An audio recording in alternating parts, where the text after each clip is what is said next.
Hello and welcome to Rocky Mountain Movies. I'm your host, Rocky Mountain Brock, and today we will be discussing a topic I have long since held dear to my heart, the comparison of the Disney films Zootopia versus Moana.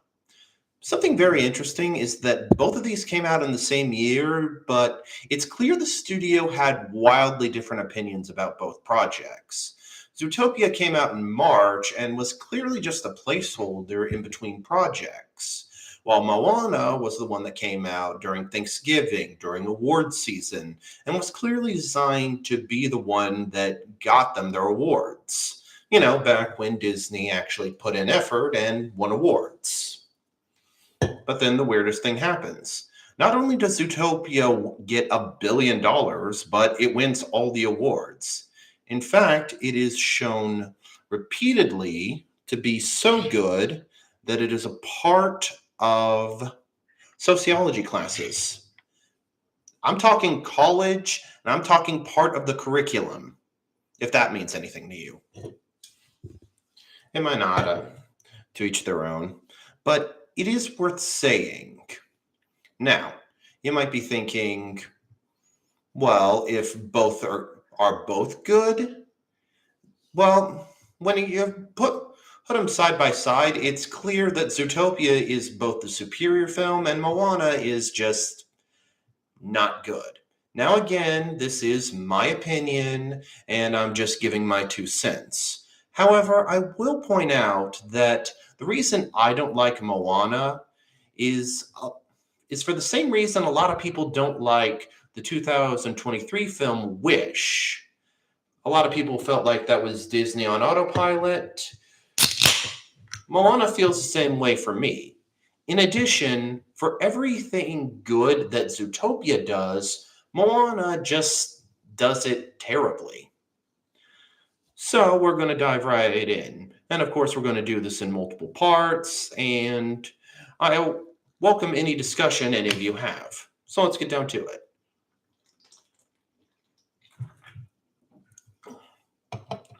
Now, from the first scene, there is a clear distinction between the two films. It's clear that Zootopia is thinking fourth dimensionally, while Moana is thinking one-dimensionally. Or not even one-dimensionally. Let's try -1. You might be thinking, so how are the introductions? Well, simple. With Zootopia, no, I'm just going to take a break real quick.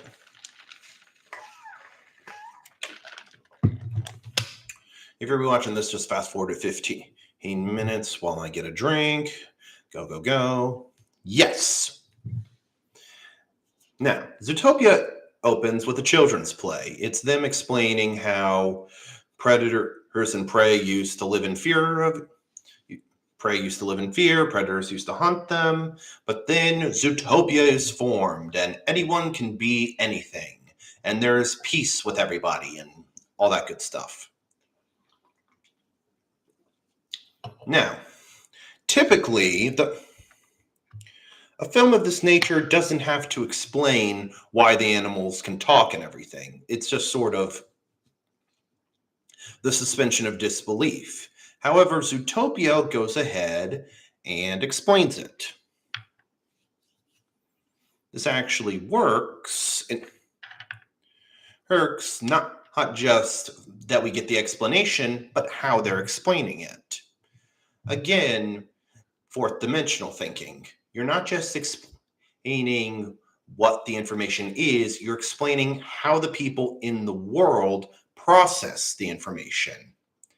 Ergo, if everyone sort of knows this idea that prey and predator used to be savage before they became civilized, this would be very common knowledge and how everyone sees it.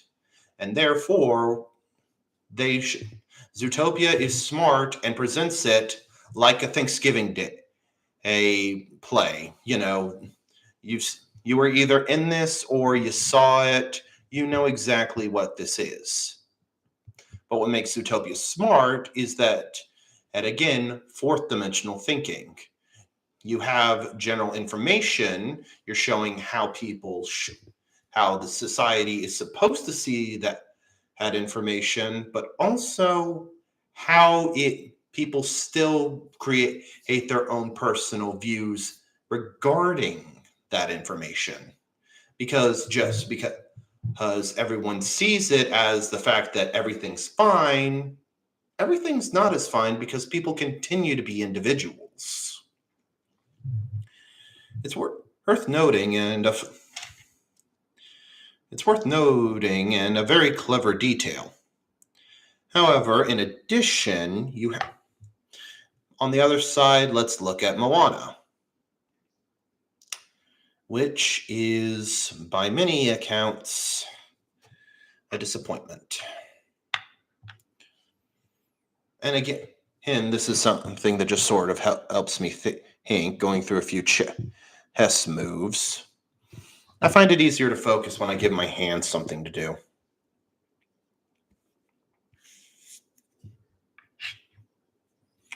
Moana, however, Moana is terrible because of how it's introduced. Now, we're told the legend of Maui. Now, the layperson has no clue who Maui is. And so this is our introduction to him. And the first thing that's said about him, he's a trickster. He's a demigod trickster who goes and steals something. Okay, so you're thinking this is a cautionary tale.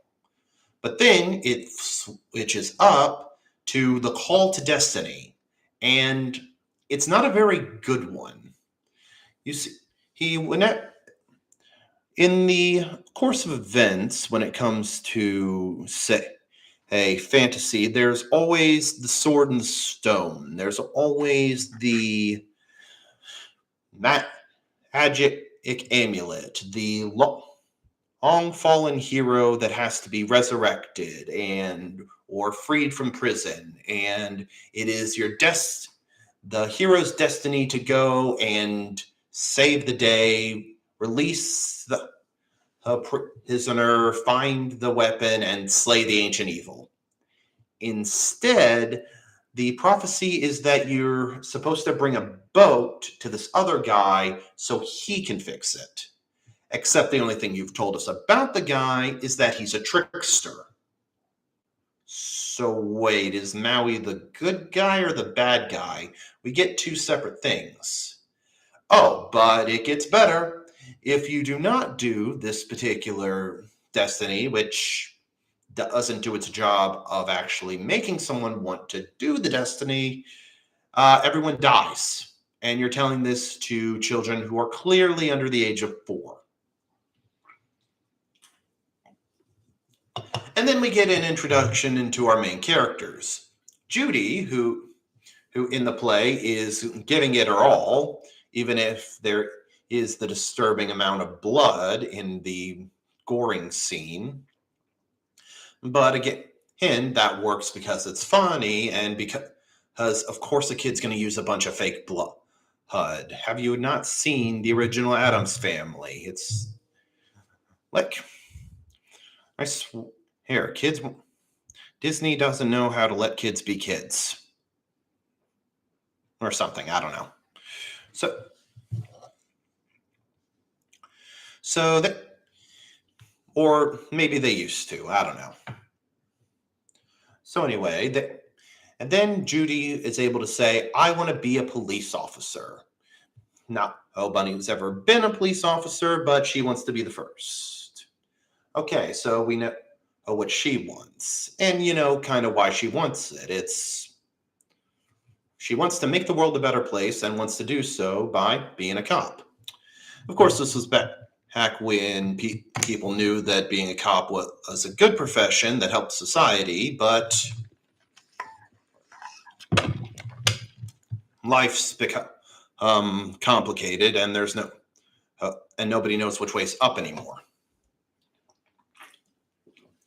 Moana, however, is drawn to is the only one smiling at the perpetual, death. because, of course, she's the main character and therefore has to be the one inspired, despite the story itself not being inspiring. And then we get hit to the call to destiny. Now, or more accurately,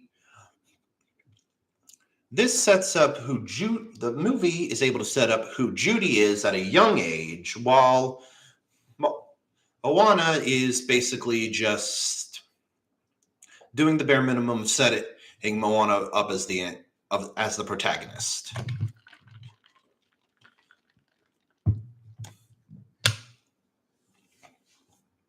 And I say this because if you really look at Moana, well, for one, you're seeing someone who clearly doesn't know how to swim go towards the ocean, and where she interacts with the spirit. Again, you just said that everything in the ocean is evil, and that you're about to see an ocean spirit interact with someone who can't swim. A little tone deaf, honestly. But of course, we're given the Moana does something vaguely nice, so how the person can be, so she can be the chosen one. Again, you're using the chosen one, a bare definition of the chosen one, and you're doing that thing that a lot of lazy stories do, where the protagonist does something good, but it's not done well.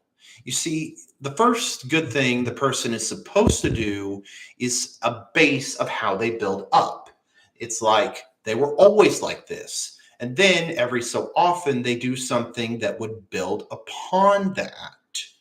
Zootopia does this well, which we'll get to later. Moana, it's basically a one-off. She does one nice thing, and oh, we're supposed to root for her now. And she gets chosen to earn the heart of Te to the goddess.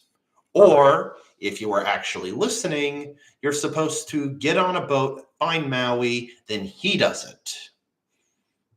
You're starting to see how this isn't set up well. But then we get to how Zootopia does it.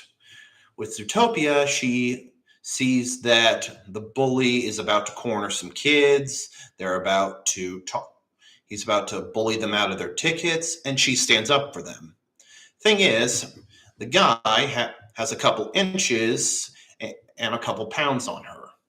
So she tries to stand up for them. He immediately shoves her down. This is actually something quite interesting. Now, how in one hand they have the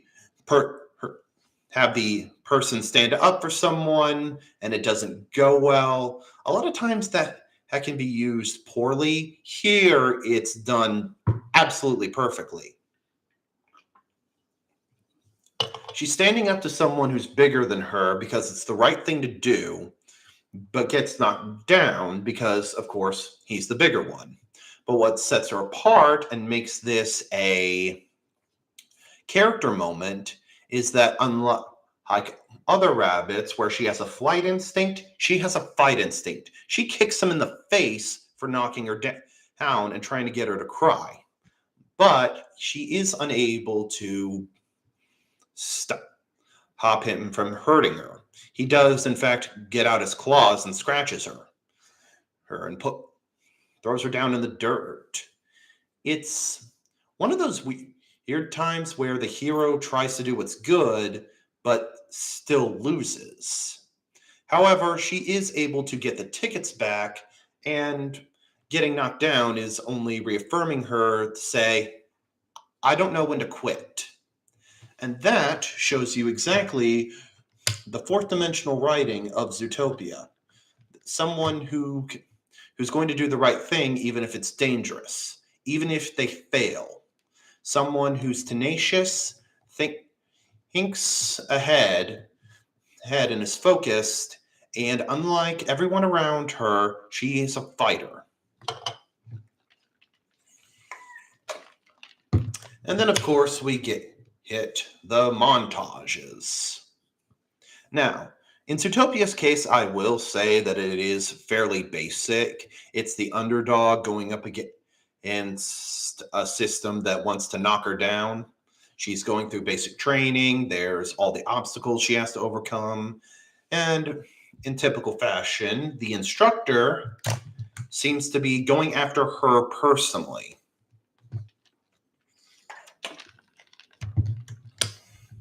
However, you see that she is the type that to work while everyone's sleeping. She's doing hit-ups while reading the police manual.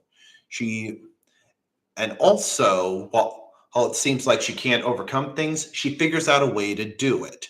She can't climb the ice wall straight up, so she just bounces over people.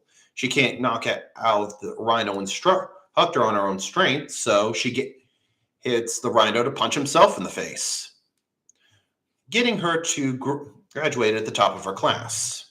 Again, it shows exactly who she is. She's someone who's determined and smart enough to figure this out. You can see why that.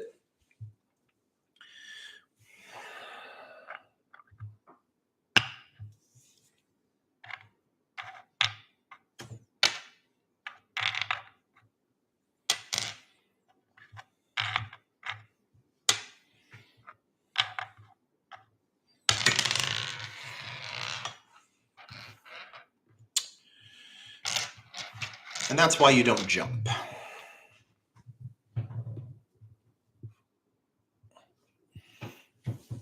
So, how does Moana do it?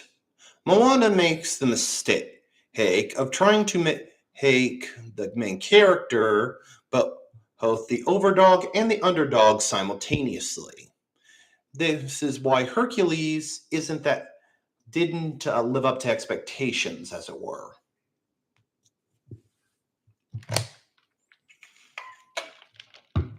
I mean, with Hercules, you had the guy that could lift up a building, but you have to make him the outcast, the dork, the guy people aren't comfortable around because he's too clumsy and strong. He's the strongest guy. It's not like they couldn't figure out a way to, make him good. It's not, you're kind of forcing your hand to make him the underdog. But Moana does it in a way worse way. By making her the daughter of the chief and the person who's supposed to lead her people, you make her the overdog in the case that she is set up for greatness. The fact that he wants to do something that her parents don't want and are generally discouraging her is a way to try and do both, and it simply doesn't work, especially since the movie doesn't seem to do that thing where it seems like she's at war with what she wants and what's expected of her and finding some way to reconcile her identity. No, Moana just pretty much gives her everything she wants. I'll hit back to it, but I'm just going to state right now, Moana as a movie character is a static character. Well, Judy is a dynamic character in every sense of the word.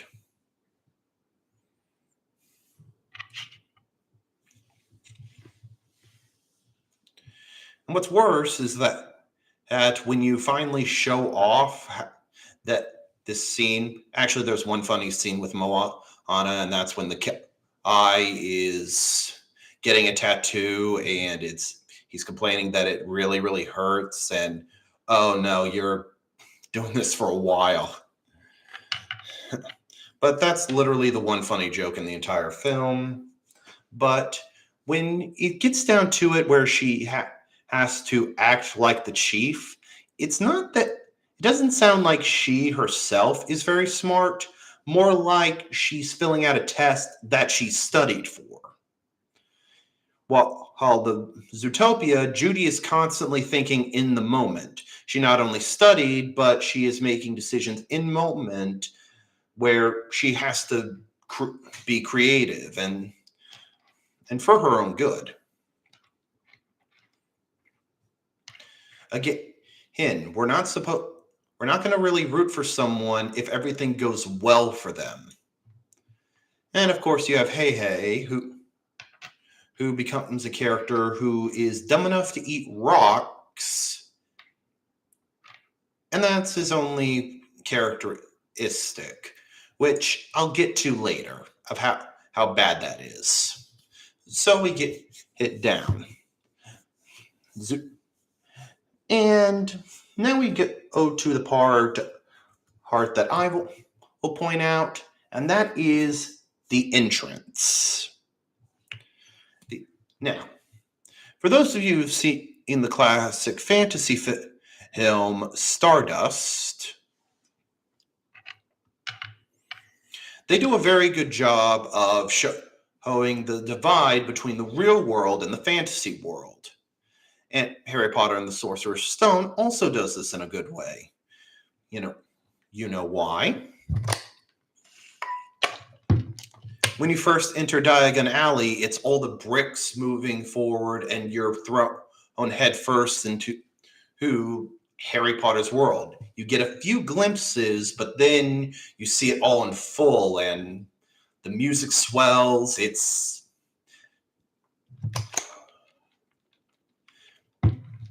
completely fantastic. But here's the problem. Moana doesn't do a very good job of hitting the real world of the island and the mythical world of the ocean legends, or however you want to put it. Because they don't do a very good job with that. Because in a sense, if the legends are 100% true, there should be magical elements on the island that would suggest that what he's saying aren't exactly legends. It's like there's a snake or something that's multicolored on the island. Yeah, out in the ocean, they get a lot bigger. Or, I don't know, the coconuts they keep talking about, how it can fly or something. Like copters. Something that shows that either, like I said, if the island itself isn't magical, but the rest of the world is, at least show a good divide between the two as to why the island isn't a part of the magic world. It just doesn't do a very good job dividing the two, and that's just sloppy world building. Zootopia, however, you're given try everything, the music swells, and Judy gets to see all of it in its splendor, from Sahara Square, the Rainforest District. The thing is, Zootopia shouldn't be that impressive in regards to everything. It's just basically small town. You're finally seeing the big city. But they do it well because we're seeing it in its entirety. You do. In essence, like I said, you want to walk down Zootopia because the main character is enjoying it. It makes it look like the best place to be. Moana is not doing very well at showing off the divide between the magic world and the non-magic world. So now we get hit to the challenges and their first day. With Judy, it's multifaceted. It's not only going to the precinct where everyone's several feet taller than you, therefore everyone's looking down on you, both in a literal sense and a metaphorical sense. But she's also the rookie. She's worked hard, ready to make a difference. She is going to be put on parking duty. Now,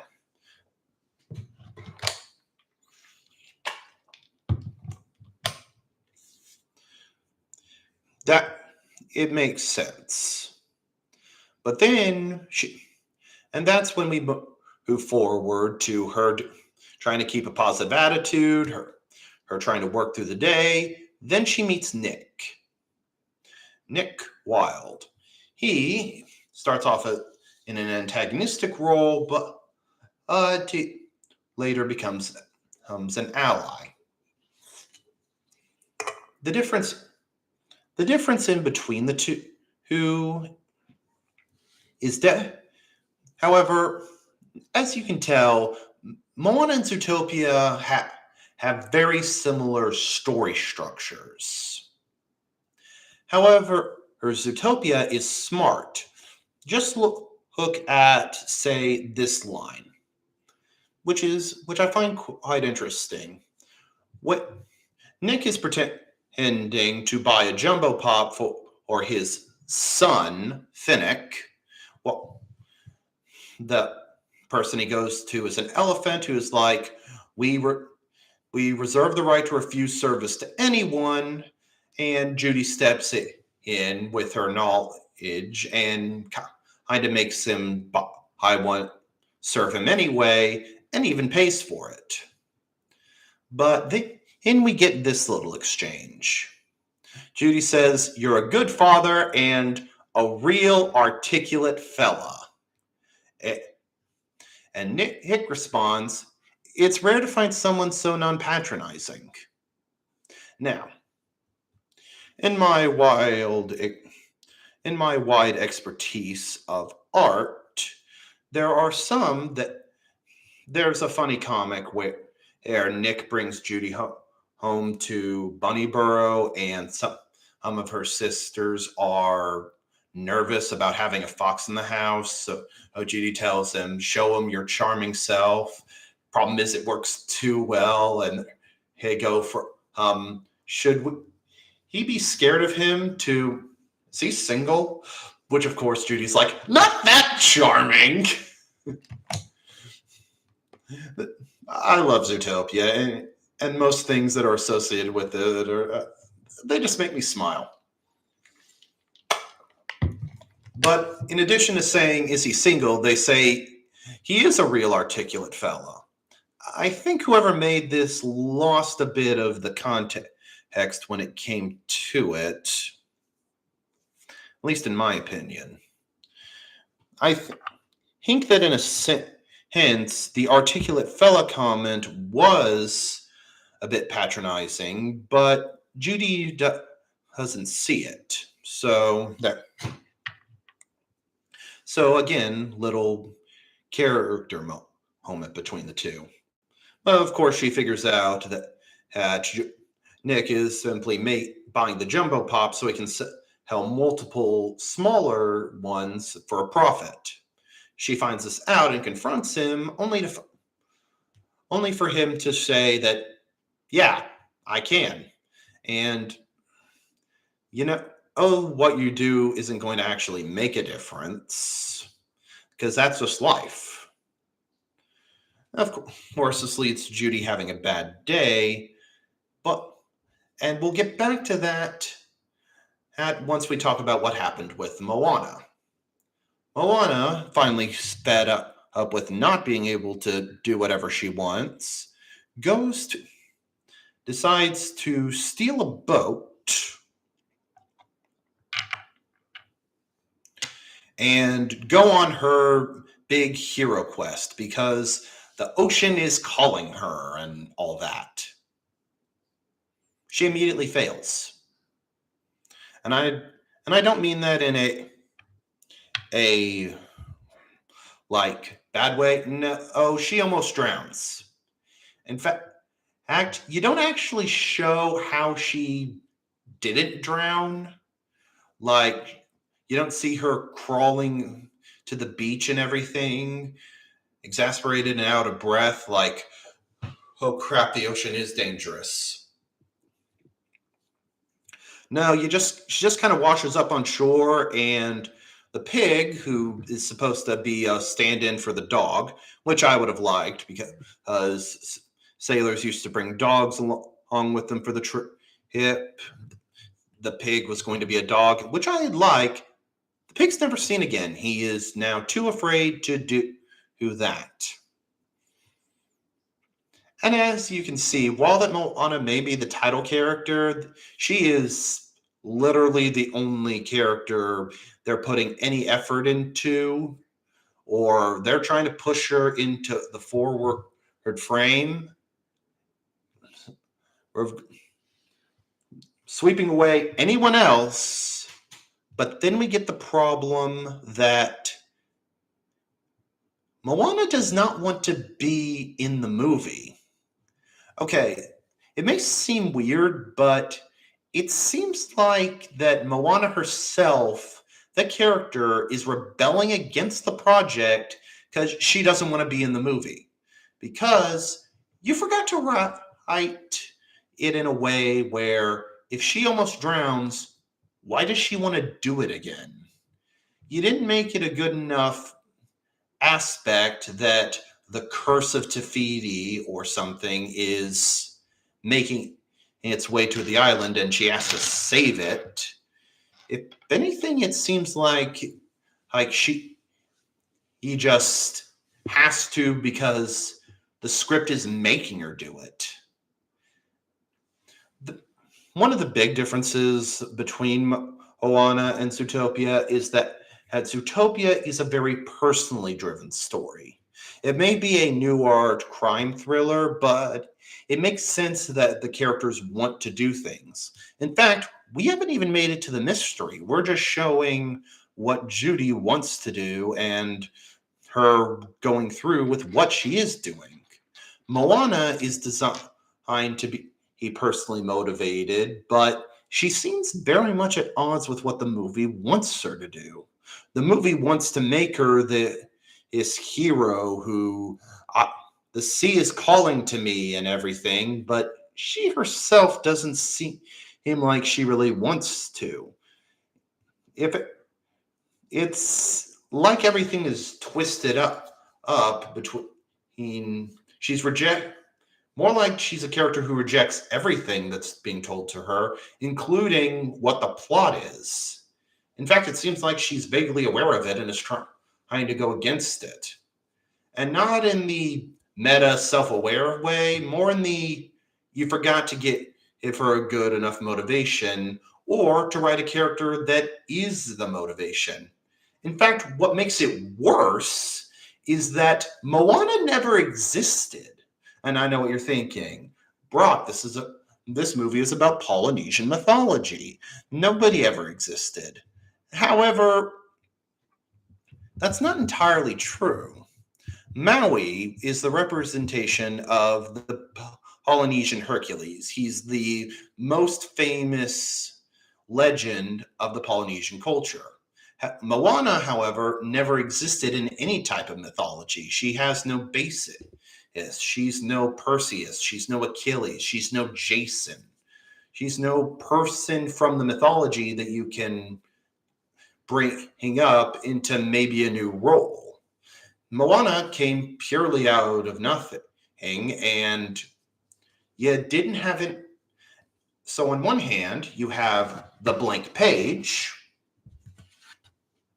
which you could easily turn into anything.